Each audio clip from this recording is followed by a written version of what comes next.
In the north, they thought they knew all there was to know of war. Until the War of the Rift. While the southern king hid, warm in his keep, the Darkwings cut their bloody trail from frozen north to winter's edge. Alone, the Warden and his small garrison turned their whiskers to the icy wind. At the end of hope, in a last barrage, they wiped Batkind from the land and memory. With no sign of the Darkwings' return, in time, few believed them little more than a fairy's tale. But at Mount Cauldron, time had been all they needed. An old enemy claws free of their icy tomb and hungers for vengeance. But not all is lost. King Rattus brings north a cause for hope. A bastard prince, placed in the paws of the Warden of the Wastes to raise as his own. A secret of blood never to be told. Now, fate calls for a hero in a murderous screech, and one young rat will answer.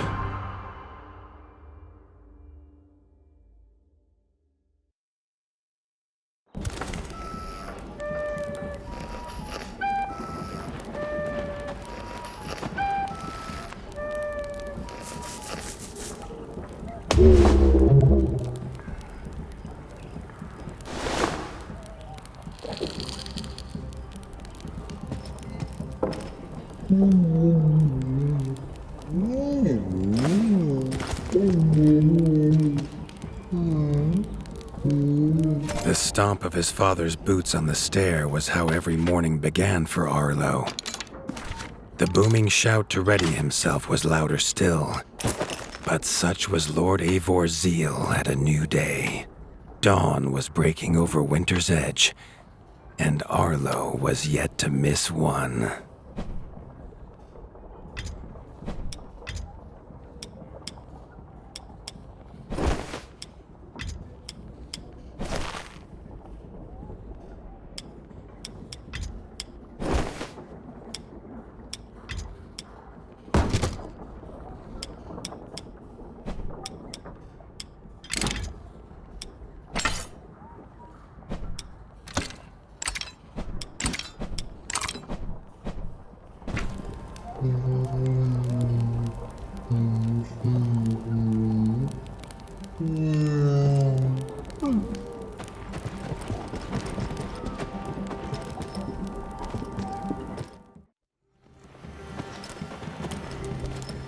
The castle echoed with the horns of the returning hunters, bringing their night's bounty.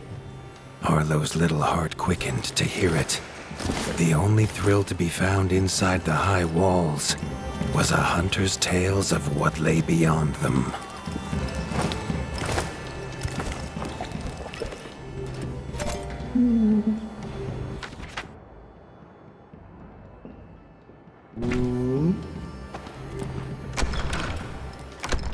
Arlo tells himself it's a good life here in Winter's Edge. The bustling of contented ratfolk, the crisp mountain air, and without the endless scourge of frogs the southerners suffer. Why should he want for more?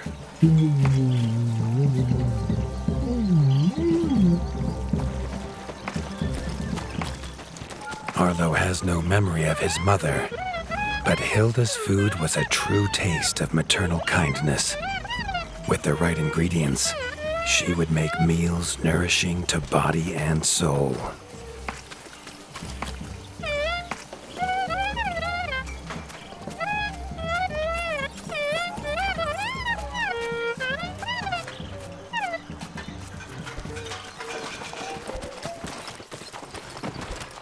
There was no time for tales of the hunt today. Lord Eivor was already dividing what was an excellent haul, happy to see his people provided for. Arlo longed only to join the hunt, To see the ratdom or even the lands beyond, his father called it a fool's wish. Arlo's destiny was unshakable, much like the keep that would become his by birthright. Tiki's shop was perhaps Arlo's favorite, as the shopkeeper had wares from far and wide. But getting him to part with his curiosities was never easy.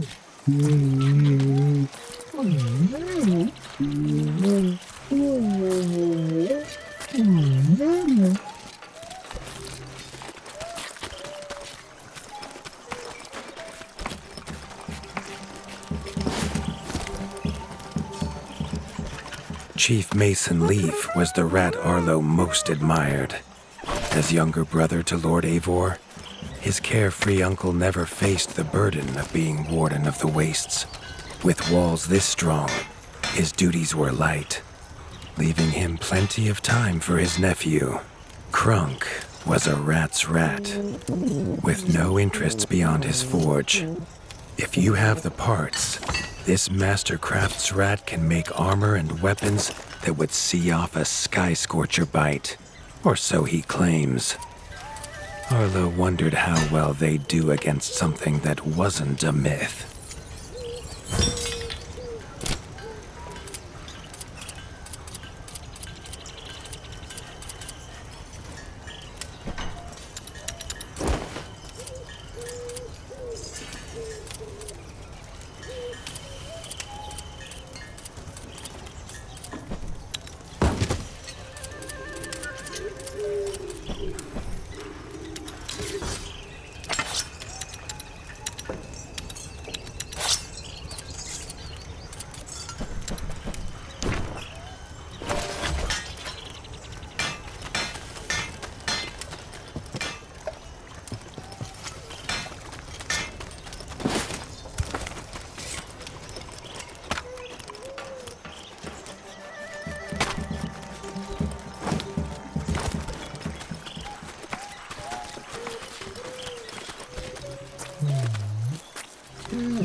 The hunters had brought unwelcome news. A family of the reviled creatures ratfolk called backstabbers had moved into the wastes. Eivor told his son to fetch his weapons.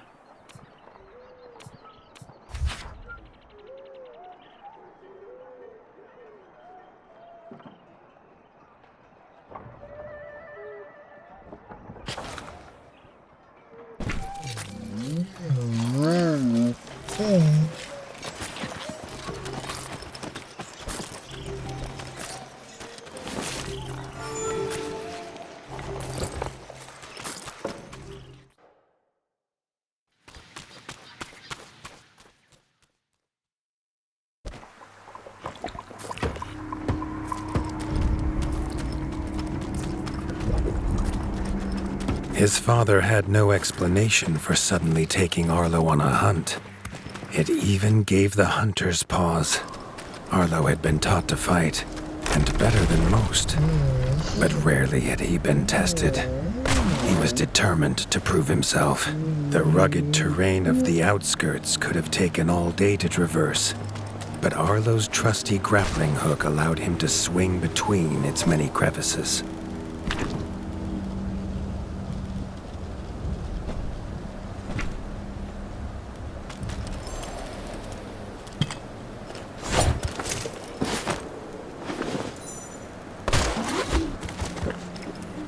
Arlo liked the feel of a sharp axe cutting through the vines. The wilds were part of his home, and nothing in them would frighten him. The famous frostberry bushes of the wastes were in full fruit already. Their juice made a healthy tonic, though Lord Eivor preferred them fermented.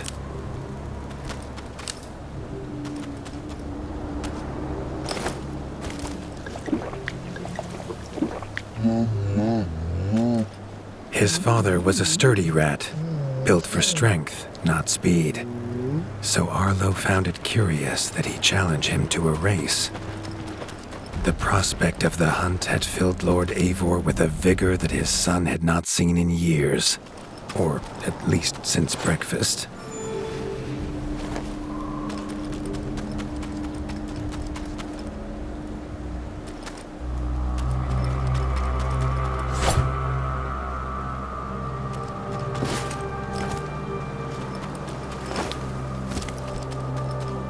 A warden fights the hardest battles, he told Arlo, and needs the sharpest blade.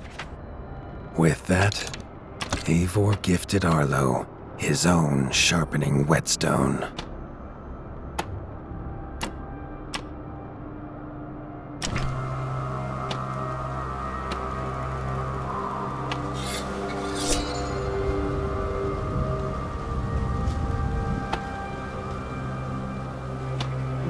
Whether these beasts were named for their spines, or for some past unforgivable deed, no rat knew. Either way, Arlo was about to find himself at the pointy ends of this brood. Even young backstabber red attacks were brutal, but a well-timed dodge would see Arlo escape unscathed.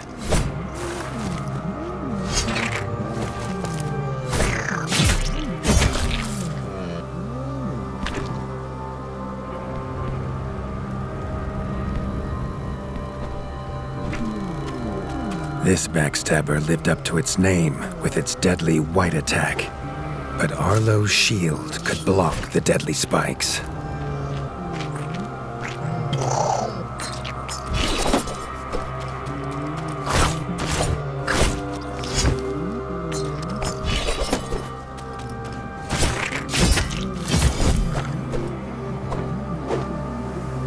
This young one used vicious yellow attacks. Arlo had to time his parries perfectly.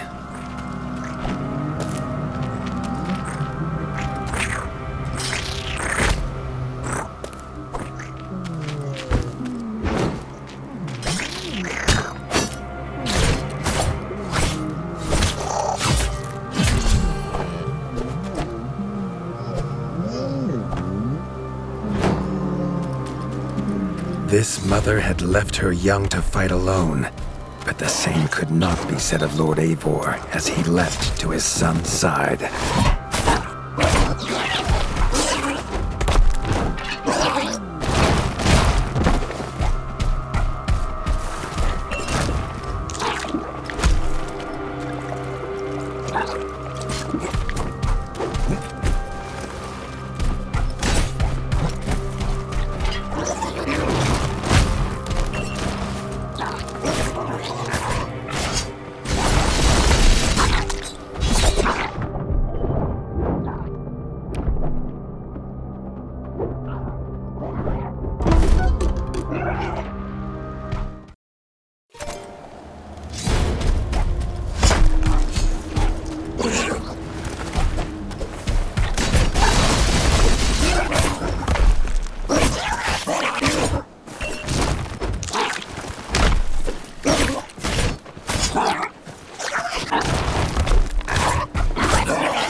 It was Lord Eivor's mighty blade that took her head, but the fight was won together.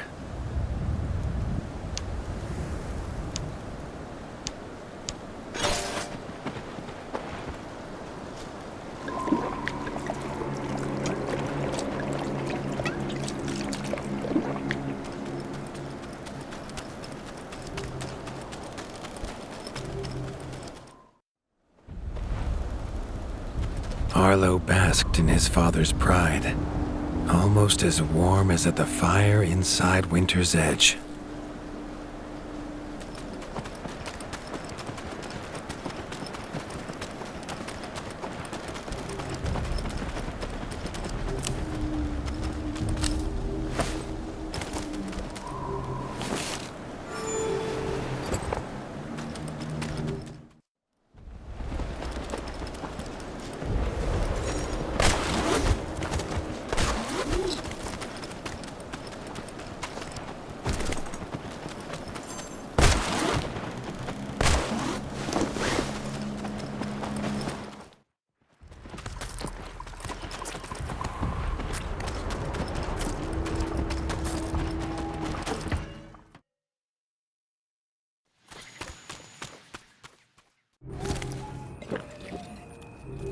Triumphant and keen to tell the tale of his son's victories, Lord Eivor set to a night of drinking with the elders.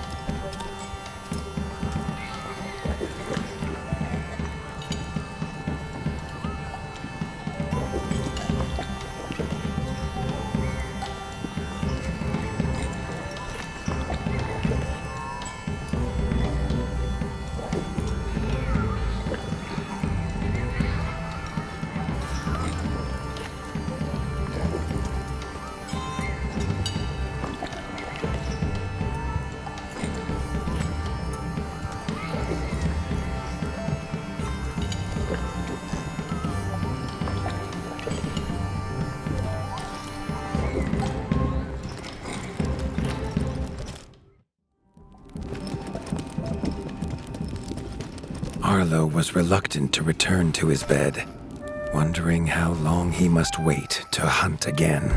The booming footsteps that woke him this time were nothing like those of his father.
Found his father. The Warden stood alone, holding back a whole Darkwing army, their cruel Count Khazan leading them. His father charged, but the Darkwing Count was as fast as he was strong. The Winter's crown tumbled to Arlo's feet, now without a head to rest on. There was no time to grieve his father, as from above the Count revealed his greatest weapon, a sky scorcher. Not a fairy's tale, but an undead beast whose very breath could level kingdoms. And its eye was trained on Arlo.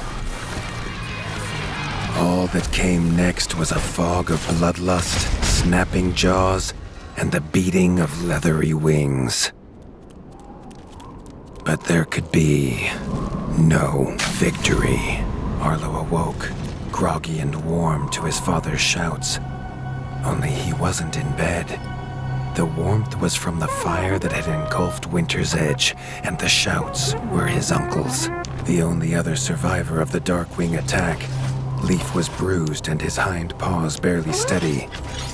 He'd seen villagers flee to the outskirts. Arlo knew it was up to him to make them safe.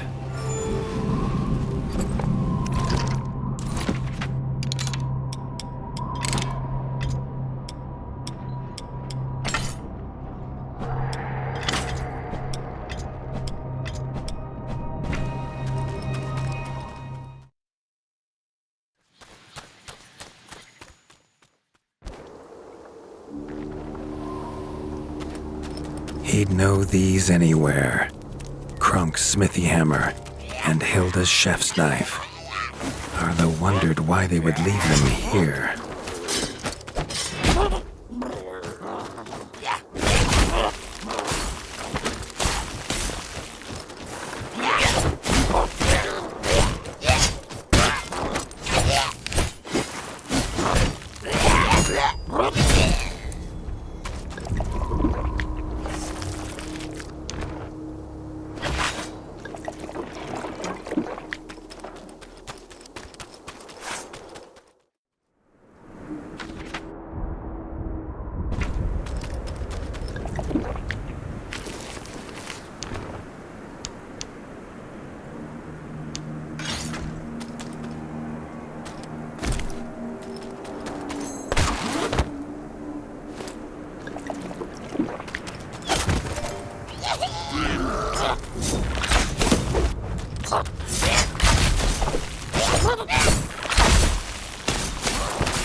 With the attack at Winter's Edge, no hunters had come to check their traps. Arlo thought he might find a use for them.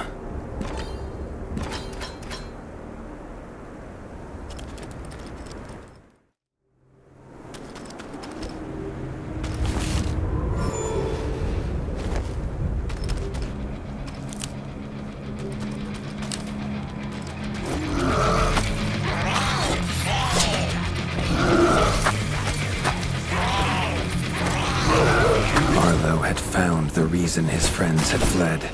The taunting shrieks revealed that this was Baron Frostovic, son of the Darkwing who took his father, and therefore a perfect target for his revenge.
His foe was beaten, but seeing what had been inflicted on Hilda and Krunk, Arlo's need for vengeance was only growing.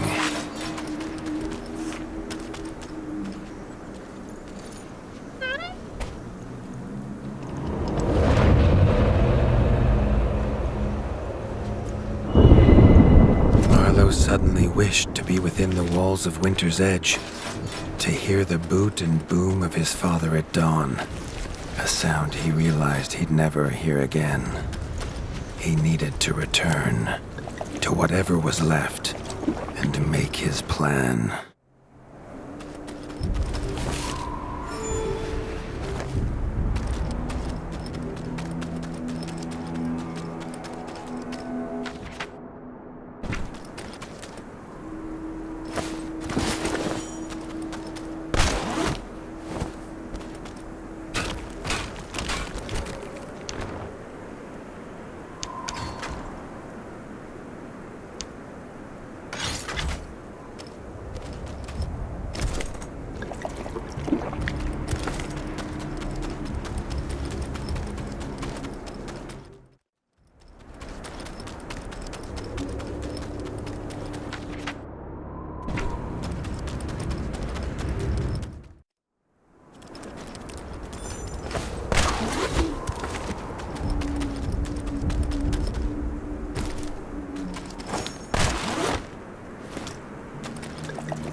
Spent from his journey, Arlo fell into his father's chair, the one thing still standing in the ashy ruin. It was his chair now, along with the title of Warden of the Wastes. Arlo's shoulders slumped at the weight of it, but only for a moment. The Dark Wings had nearly scorched the ratdom to ash before, and now it was for him to stop them. He was going to rebuild Winter's Edge, a beacon of hope from which to drive back the shadow. This much Arlo knew. No rat would rebuild Winter's Edge on an empty stomach. The kitchen had to be fixed and stocked. Leaf suggested Arlo visit the Night Eyes of the Golden Forest, known for their hearty food. Arlo hoped rat wasn't the key ingredient. The smoke had attracted help in the unlikely form of a pirate. Captain Blacktail had seen many towns razed in his years, usually by his own paw, a fact he chose not to mention as he offered his services. The ship King Rattus's Revenge would take the young warden wherever he had need to go.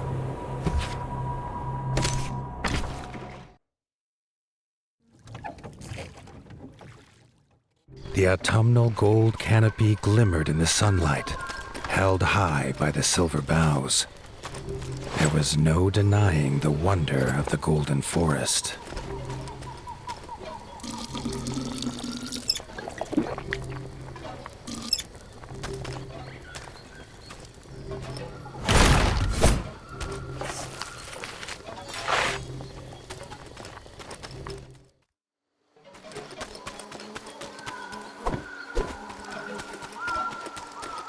The peace Arlo found beneath the leaves was not to last.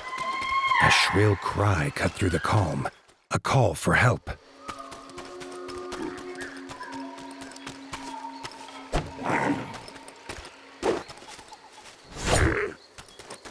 The hoots came from inside the bug farm, along with a stench of pond scum and villainy.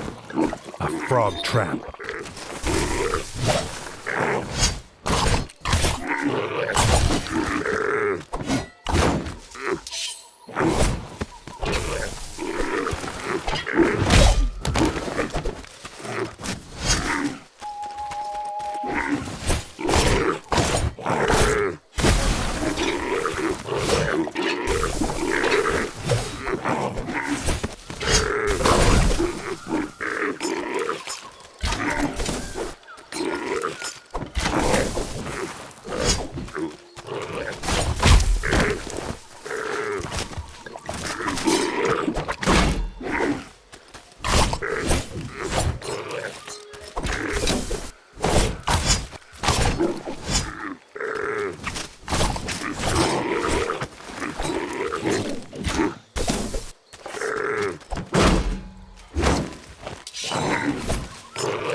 The peace Arlo found beneath the leaves was not to last. A shrill cry cut through the calm, a call for help.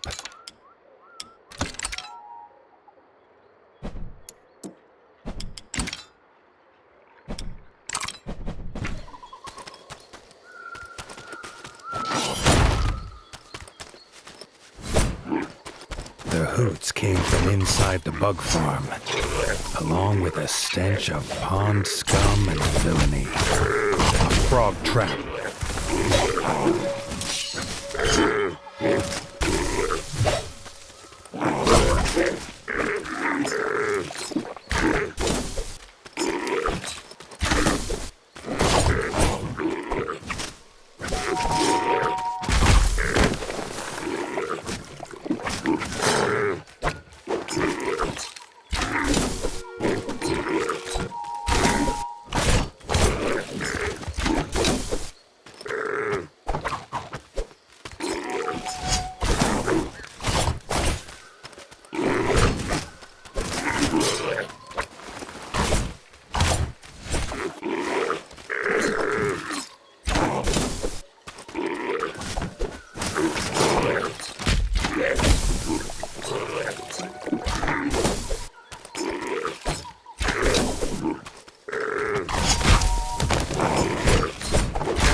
Grateful for her rescue, Erica the Ranger offered to guide Arlo to the hidden village of Nestminster.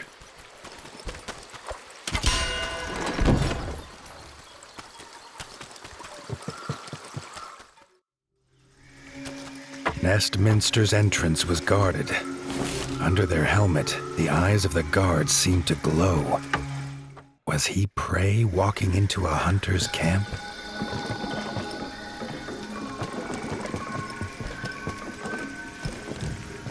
Arlo could not help but gasp at the sight. He had never seen a place so ornately crafted. It was nothing like the cold stone of home. The Parliament was deep in session when Erica and Arlo entered. The Night-Eye elders listened, still as statues, to the pleading of a chef whose daughter Frey was missing. Erica threw herself forward, proclaiming she would rescue the chef's daughter and needed no help. Then she was gone, leaving Arlo to face the elders alone. The elders' staring eyes unnerved Arlo, but when they asked him to protect Erica, he did not refuse.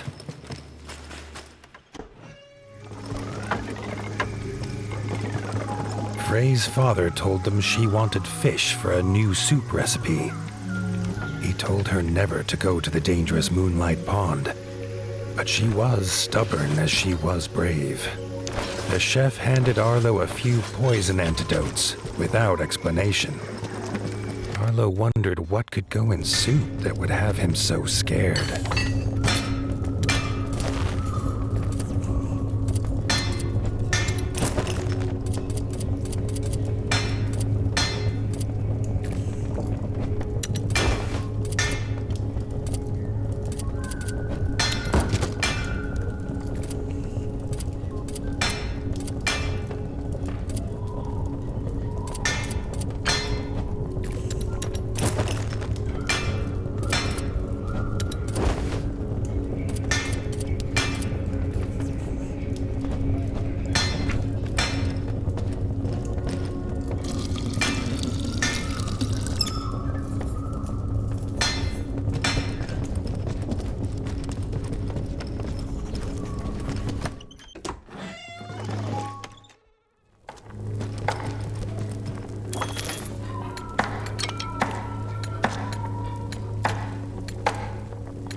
Erica said they must be as stealthy as the owls of old. She gave him a bow carved from the silver boughs, quiet as a whisper and deadly as a talon.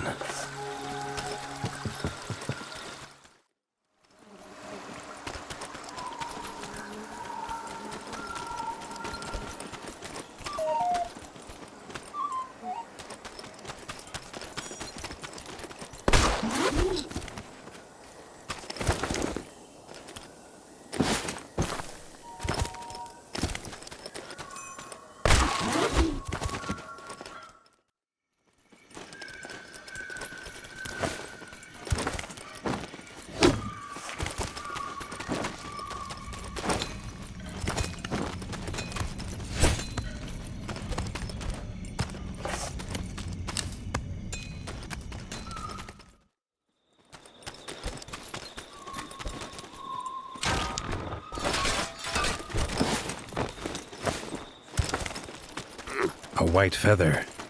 Erica knew it was Frey's. They were on the right path.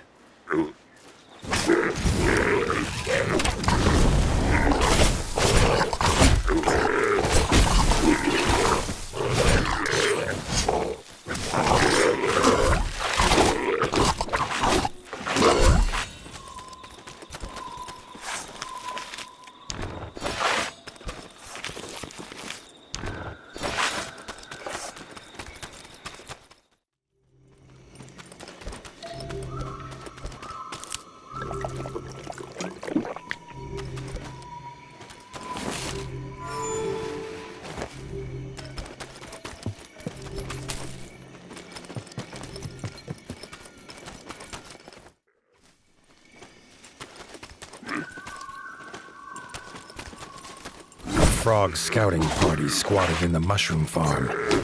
Arlo's arrows would make swift work of them.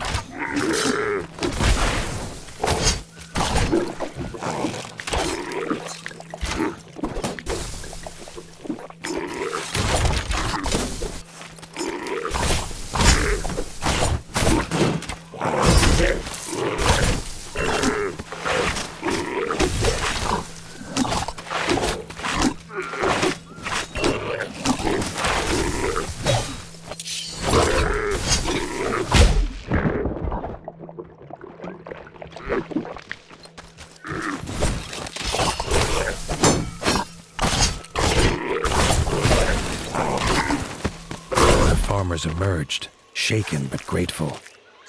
Arlo had never met stripe snouts before.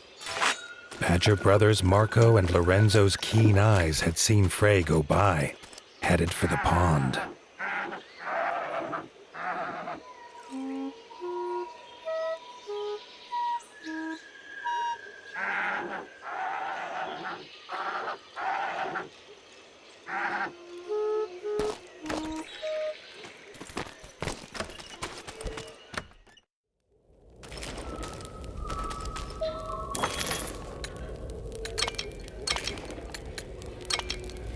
The farmer card. What it lacks in power, it makes up for in its positive qualities.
At Moonlight Pond, Frey was already preparing to leave.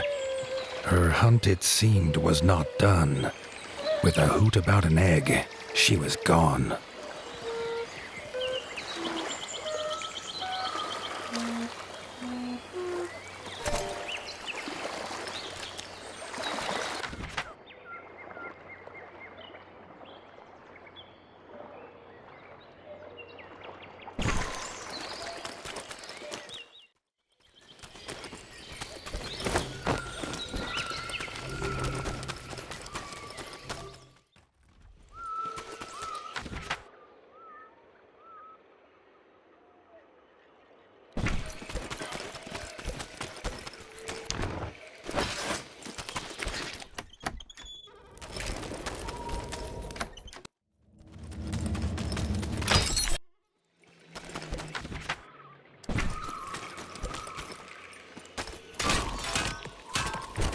The sky flashed with a blinding light.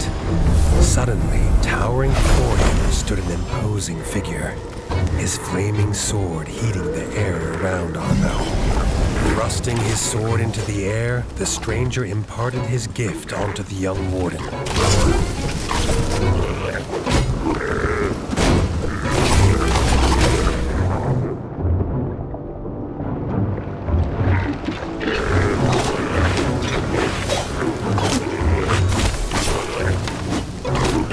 Arlo could feel the stranger's gift pulsing through his body. filling him with a burning desire to avenge his father and rid the north of the Darkwing scum.